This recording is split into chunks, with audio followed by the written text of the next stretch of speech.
ഉയർപ്പ് തിരുനാൾ space channel വചന വിചിന്തനത്തിലേക്ക് ഏവർക്കും സുസ്വാഗതം. മിശിഹ മരിച്ചവരിൽ നിന്ന് ഉത്ഥാനം ചെയ്തു. Hallelujah, hallelujah, hallelujah. ഈശോ മിശിഹായുടെ ഉയർപ്പ് തിരുനാളിൻ്റെ മംഗളാശംസകൾ. ജീവൻ്റെയും ഉയർപ്പിൻ്റെയും നാഥനായ മിശിഹായുടെ ജീവനും സമാധാനവും സന്തോഷവും നിങ്ങൾ ഓരോരുത്തർക്കും, എല്ലാവർക്കും, നിങ്ങളുടെ കുടുംബങ്ങൾക്കും ലോകം മുഴുവനും സമൃദ്ധമായി നേരുന്നു. ഇന്നത്തെ ഉയർപ്പിൻ്റെ സുവിശേഷം അവതരിപ്പിക്കപ്പെടുന്നത് സുന്ദരവും സാധാരണവുമായ പ്രകൃതിയുടെ മടിത്തട്ടിലാണ്. പ്രഭാത സന്ധ്യ, ഇരുളും വെളിച്ചവും ഇടകലരുന്ന വേള, തോട്ടത്തിൻ മനോഹാരിത, മഞ്ഞിൻ കണങ്ങളാൽ അലങ്കൃതം. കാലൊച്ച കേൾക്കാം, മനുഷ്യരുടെ വിഹരണമുണ്ടവിടെ, അത്യാവശ്യം സംസാരവുമുണ്ടവിടെ. ആവലാതിയുടെ വേലിയേറ്റം, ആശ്വാസത്തിനായുള്ള പരക്കം പാച്ചിൽ, കണ്ടെത്താനുള്ള തിടുക്കം, വിളിയുടെ സ്വരം, തിരിച്ചറിയലിൻ്റെ മധുരിമ. മറിയം ഈശോയെ തിരിച്ചറിയുന്നു. കർത്താവിനെ കണ്ടതിൻ്റെ ആഹ്ലാദവും തദനന്തരമായ ആവേശോജ്വലമായ ദൃക്സാക്ഷി വിവരണവും സംതൃപ്തിയും സമാധാനവും വിളിച്ചറിയിക്കുന്ന അനിതര സാധാരണമായ നാടകീയ പശ്ചാത്തല ദൃശ്യം. നടനം തീർത്തും ചേതോഹരം, ഭാഷ്യം മനോഹരം, ദൃശ്യം മഹനീയം. അന്വേഷിച്ചാൽ കണ്ടെത്തിയിടുമെന്ന ഈശോ വാഗ്മയത്തിൻ്റെ മായാത്ത, മങ്ങാത്ത, മുഴങ്ങുന്ന യാഥാർത്ഥ്യം, സത്യത്തിൻ്റെ ഭാവരൂപം അനാവൃതമാകുന്നു, ആഘോഷിക്കപ്പെടുന്നു, ആനന്ദത്തിൻ ആഹ്ലാദം അലതല്ലുന്നു. ഉയർത്തെഴുന്നേറ്റ കർത്താവിനെ, അതെ നമ്മോടൊത്ത് വസിക്കുന്ന ദൈവത്തെ, ഉദ്ധിതനായ മിശിഹായെ കാണുവാനുള്ള, കേൾക്കുവാനുള്ള, ആസ്വദിക്കുവാനുള്ള മനോഹരവും സാധാരണവും അത്ഭുതകരവുമായ മാർഗം ഇന്നത്തെ സുവിശേഷവും ഉയർപ്പ് തിരുനാളും സംയുക്തമായി നമ്മുടെ മുമ്പിൽ അവതരിപ്പിക്കുന്നു. ജീവിത സാഫല്യമായ ഈശോ മിശിഹായെ കാണുവാൻ, കേൾക്കുവാൻ, ആസ്വദിക്കുവാൻ എന്താണ് അവലംബം? ഏതാണ് ഈ മാർഗം? എവിടെയാണ് ഈ മാർഗം? ആരാണ് ഈ മാർഗം? ഈ മാർഗം സർവ്വസാധാരണമോ അതോ കുറച്ചു പേർക്ക് മാത്രം സംപ്രാപ്യമോ? ജീവിത സാഫല്യവും സായുജ്യവുമായ ദൈവസാക്ഷാത്കാരം സർവ്വസാധാരണവും സകലർക്കും സംപ്രാപ്യവുമായ മാർഗമായാണ് ഉയർപ്പിൻ്റെ സന്ദേശമായി പ്രഘോഷിതമായ സുവിശേഷം നമ്മുടെ സവിശേഷ പരിഗണനയ്ക്കായി വയ്ക്കുന്നത്. മിശിഹാ ദർശനത്തിൻ നമ്മെ പ്രാപ്തരാക്കുന്ന മാർഗം ലളിതമായും സംക്ഷിപ്തമായും പറഞ്ഞാൽ അതൊരു അന്വേഷണത്തിൻ്റെയും അനുഭവത്തിൻ്റെയും അവതരണത്തിൻ്റെയും മാർഗങ്ങളുടെ സമ്മിക്കായ സമ്മേളനമാണ്, ഒന്നായുള്ള പ്രഭാതമാണ്. ഇന്ന് ശ്രവിച്ച യോഹന്നാൻ്റെ സുവിശേഷ പശ്ചാത്തലത്തിൽ രക്ഷാകരമായ ഈ മാർഗത്തെ പ്രകൃതിയിലേക്കും മനുഷ്യരിലേക്കും ദൈവത്തിലേക്കും നയിക്കുന്ന മാർഗമായി കാണുവാൻ കഴിയും. ആദ്യമായി പ്രതിസന്ധികളെ, അത് അന്ധകാരത്തെയും അനിശ്ചിതത്വങ്ങളെയും അവഗണിച്ചുകൊണ്ട് ഭവനത്തിൻ്റെ സുരക്ഷിതത്വത്തിൽ നിന്നും പ്രകൃതിയിലേക്ക്, ഈശോയുടെ കല്ലറയിലേക്ക്, ദൈവിക സാന്നിധ്യത്തിലേക്ക്, സൃഷ്ടാവിൻ്റെ ഉദ്യാനത്തിലേക്ക്, തോട്ടത്തിലേക്ക് നാഥനെ തേടിയുള്ള മറിയത്തിൻ്റെ അന്വേഷണ യാത്ര. അന്വേഷണത്തിൻ്റെ പാത മഗ്ദലേന മറിയം നമുക്കായി അവലംബിക്കുന്നു, പ്രദർശിപ്പിക്കുന്നു. പ്രകൃതിയിലേക്ക് ഇറങ്ങിച്ചെല്ലുവാനും കല്ലറയിൽ നിന്നും ഉയർത്ത നാഥനെ, സൃഷ്ടാവിനെയും രക്ഷകനെയും ദർശിക്കുവാനുള്ള മറിയത്തിൻ്റെ മാർഗം സാധാരണമാണ്, സുവിദിതമാണ്, സ്വീകാര്യമാണ്, സ്വാഗതാർഹമാണ്. എന്നാൽ ക്ലേശകരവും. പ്രത്യേകിച്ചും സുഖലോലുപതയുടെ പരക്കം പാച്ചിലിൽ പ്രകൃതിയെ തമസ്കരിച്ചു കൊണ്ടിരിക്കുന്ന കാലയളവിൽ പ്രകൃതിയെ പുണരുവാൻ, മണ്ണിൽ അധ്വാനിക്കുവാൻ, അതിനെ പോഷിപ്പിക്കുവാൻ വലിയ വില കൊടുക്കേണ്ടി വരും.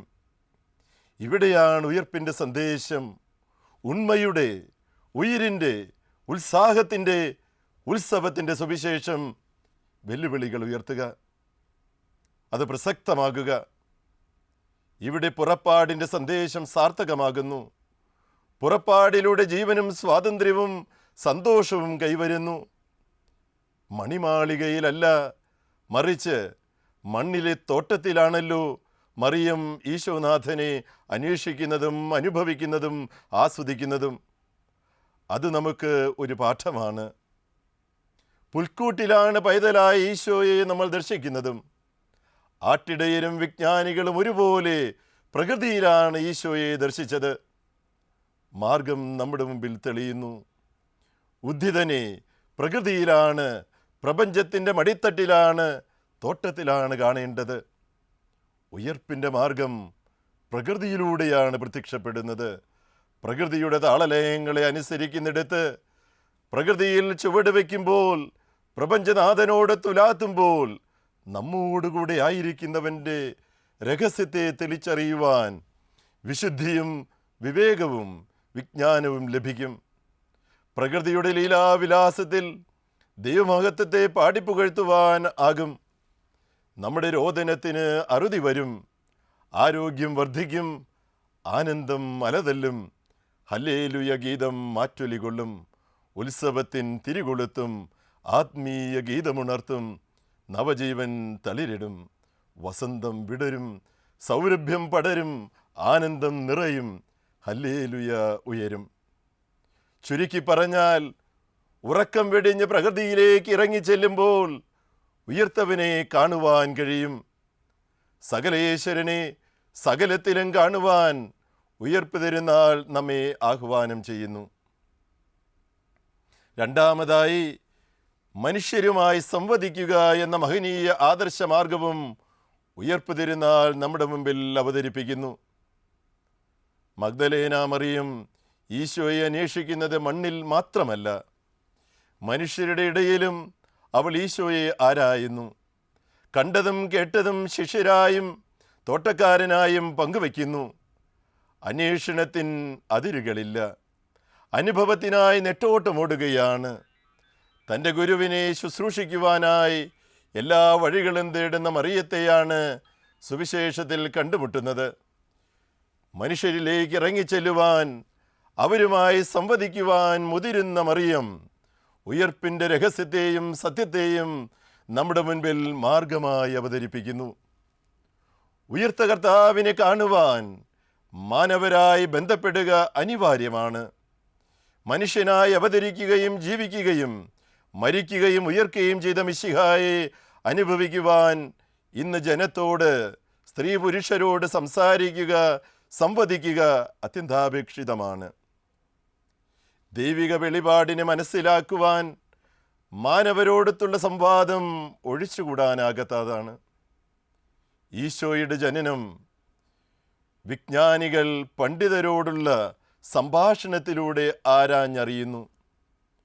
ഉയർപ്പിൻ്റെ സത്യത്തെയും മറിയം ഗ്രഹിക്കുന്നത് സംഭാഷണത്തിലൂടെയാണെന്നത് ശ്രദ്ധേയമാണ്. ദൈവത്തിൻ്റെ ഛായയിലും സാദൃശ്യത്തിലും സൃഷ്ടിക്കപ്പെട്ട മനുഷ്യരിലൂടെ ഉയർപ്പിൻ്റെ രഹസ്യം അനാവൃതമാകുന്നു. നമ്മോടൊത്ത് ചരിക്കുന്ന സഹചരോടുള്ള ബന്ധം ഉയർപ്പിൻ്റെ ആത്മാവിനെ ആസ്വദിക്കുവാൻ ആധാരമായി നിലകൊള്ളുന്നു. ആയതിനാൽ മനുഷ്യരായി സംവദിക്കുക ഉയർപ്പിൻ്റെ മാർഗമായി പ്രശോഭിക്കുന്നു. മാത്രവുമല്ല, ഉയർപ്പിൻ്റെ ആഘോഷത്തിനായി സഹചരോടുള്ള സ്നേഹസല്ലാപം മാനദണ്ഡമായി പരിണമിക്കുകയും ചെയ്യുന്നു.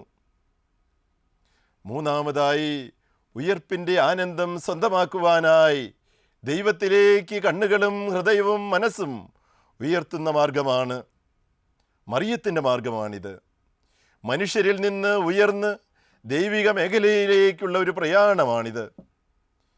ഈശോ സ്ത്രീയെ മറിയമെന്ന് പേര് ചൊല്ലി വിളിക്കുന്നതിലൂടെ സുവിശേഷത്തിലെ ദൃശ്യം സജീവവും സുന്ദരവും സുഖകരവുമായി പരിണമിക്കുന്നു.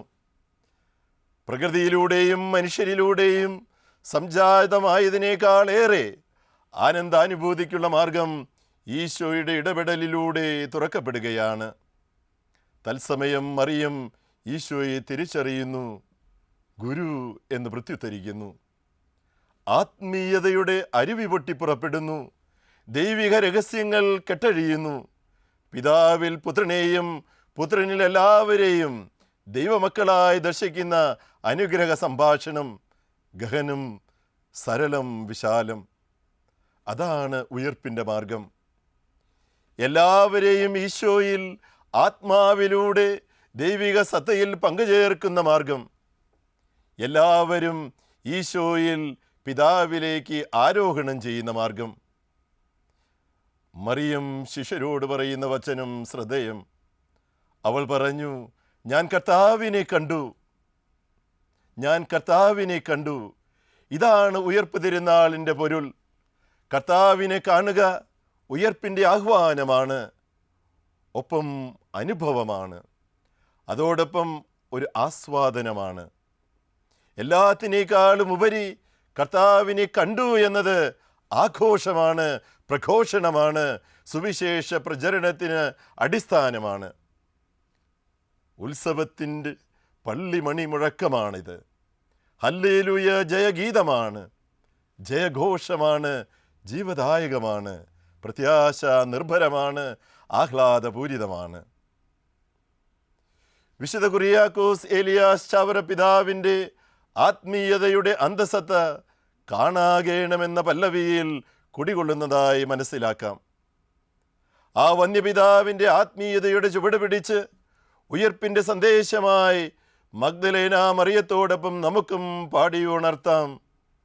ഉയർപ്പിൻ്റെ മാർഗേ ചരിക്കാം. നമ്മോടൊത്ത് വസിക്കും ഈശോ മിശിഹായെ, മണ്ണിതിൻ ആരാമത്തിൽ പൂവിടുന്നതും കാണാകേണം. മാനവരക്ഷയ്ക്കായി കുർബാനയായ മിശിഹായെ, മാനവർ മധ്യേ വ്യാപരിക്കുന്നതും കാണാകേണം. ദൈവവുമായി ഒന്നായിരിക്കുന്ന കർത്താവിനെ നിത്യവും ഹൃദയശ്രീ കോവിലിലും കാണാകേണം. ഉദ്ധാനത്തിൻ്റെ മഹത്വത്താൽ പ്രപഞ്ചം മുഴുവനും ആനന്ദിപ്പിച്ച മിശിഹ സഭയിലെന്നും വാഴ്ത്തപ്പെട്ടവനാകട്ടെ. ലോകം മുഴുവൻ മിശിഹായുടെ ഉദ്ധാനത്താൽ നവജീവൻ പ്രാപിക്കട്ടെ. ആമീൻ. ഒരിക്കൽ കൂടി നിങ്ങൾക്കെല്ലാവർക്കും ഉയർപ്പ് തിരുനാളിൻ്റെ മംഗള അനുഗ്രഹ ആശംസകൾ നേരുന്നു. ആമീൻ.